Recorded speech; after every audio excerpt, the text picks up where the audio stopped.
The routing error was mine. I want to be clear about that before the incident log goes anywhere near the Compact's review board, because if the board is going to cite anyone for the chain of events that followed, it ought to be the officer who ran the survey update on a corrupted sector table without checking the index revision date. That officer was me. I have filed the acknowledgement.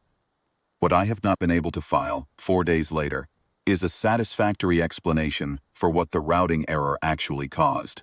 Because the cause and effect runs in a direction I did not expect, COP's standard incident forms do not have a field for it.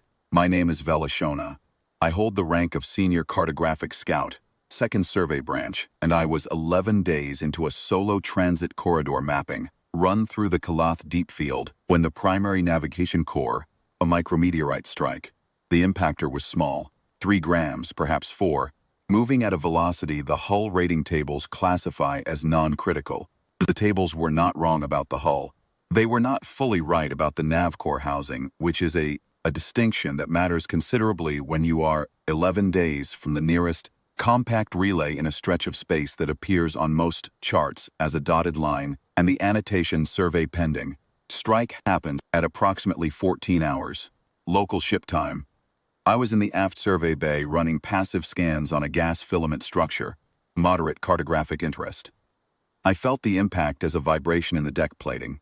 Brief, not alarming, and thought nothing of it for about 40 seconds, until the navigation display dropped to emergency backup power and the automated damage response system began filing its own reports faster than I could read them. The nav core housing had fractured along a seam. Core itself was intact, but had lost its primary calibration anchor. I could navigate. I could not navigate accurately. In a mapped sector, that distinction is minor. In the Kalath Deep Field, it is the kind of distinction that ends careers, and occasionally ends the people who had the careers. I ran the emergency protocol correctly.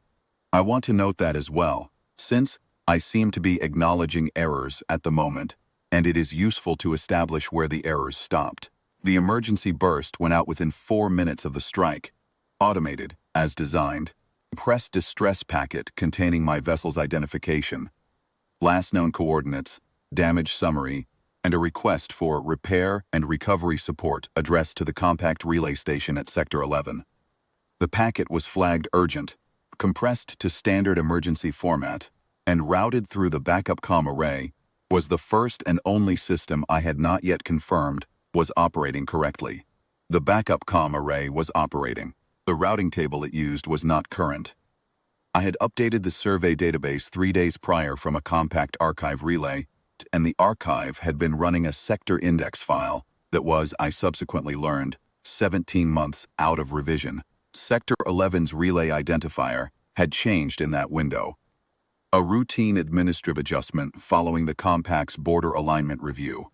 The old identifier, the one in the stale table, now mapped to a different sector entirely. It mapped to Earth's Deep Grid Monitoring Band, or Watch Station Orvith 4. Did not know this. I knew only that the burst had gone out, that the acknowledgement window I expected within 90 minutes came and went without a response, and that I was drifting on backup power in a poorly charted transit corridor with a fractured nav core housing and a crewman. Survey specialist, David Kale, who had been in the corridor outside the nav core housing when the strike occurred, sitting in the medical bay with a hairline fracture in his left forearm from the pressure seal rebound. He was not in critical condition. He was in moderate pain and was being precise about informing me of this at regular intervals. 6 hours after the burst, I received an acknowledgement. It was not from Sector 11. The header identifier came back as Terran Corridor Watch, Orvith 4, Deep Grid Reception Confirmation, and the message that followed was brief. They had received my emergency packet. They had logged my last coordinates, my vessel class, my damage summary. They were noting that my routing had reached them in error. The message said, apparent routing discrepancy, a language that was careful and without judgment.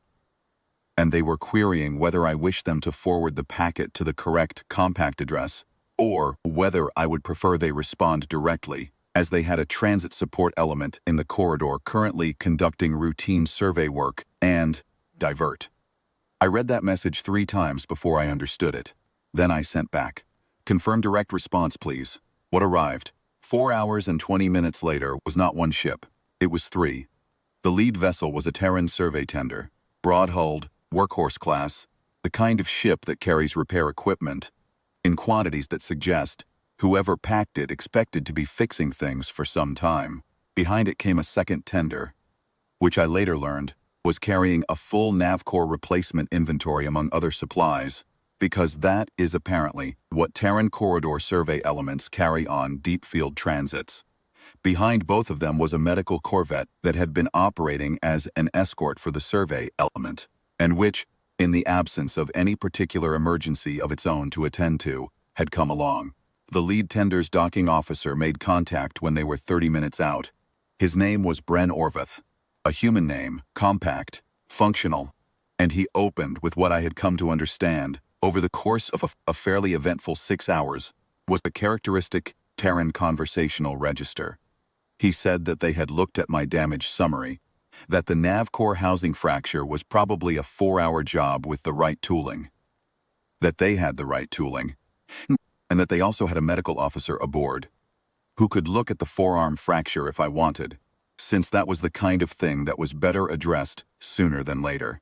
He said this in roughly the same tone one uses to mention that the cargo manifest has been updated, and then he asked for my docking bay specifications. I gave him the specifications. I did not ask about the routing error. It seemed impolite to raise it before they had finished saving my crewman's arm.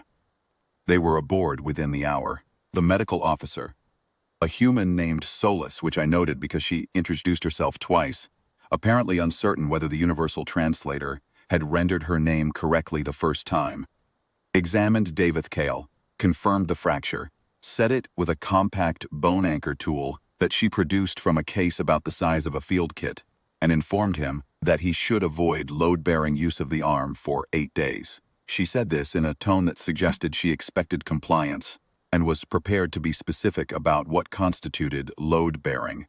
He thanked her. She said it was not a problem, and then she went to the survey bay and sat down with a secondary scanner and began running readings on the gas filament structure I had been mapping, because she had apparently noticed it on the approach and found it interesting from a spectral analysis standpoint. I did not ask her to do this. She produced 3 pages of spectral notation that I have since attached to my survey log, because they were accurate and useful and it seemed wasteful not to. The repair team sealed the Navcore housing fracture in 3 hours and 40 minutes, which was faster than the estimate, and then replaced the calibration anchor with a unit from inventory that was, the lead technician mentioned with no particular emphasis, a newer model than the one I had been running. He said the new model had improved debris resistance in the housing seam junction, which he noted was relevant given the nature of my damage. Thanked him. He said the old unit had no issue with that seam, and that most of the corridor survey elements had cycled to the newer model 18 months ago. He said this the way someone might mention that a road has been repaved. Informational, not critical, simply a thing worth knowing. When they were done, Bren Orvath came to the bridge and handed me a data packet. It contained the repair record, a full medical log of David Kale's treatment, and a transit corridor survey addendum for the Keleth deep field segment I had been mapping, compiled from Terran survey data for this region, dating back, he mentioned, about 12 years.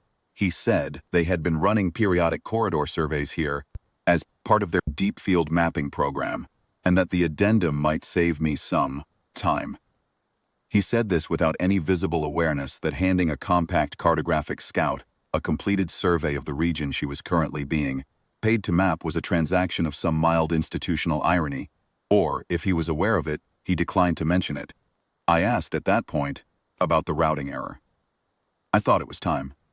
He looked at the routing table I showed him, found the stale index entry in about 20 seconds, and said the compact archive relay at Junction 7 had a known propagation lag on sector index updates, and that he had seen it cause misdirections before.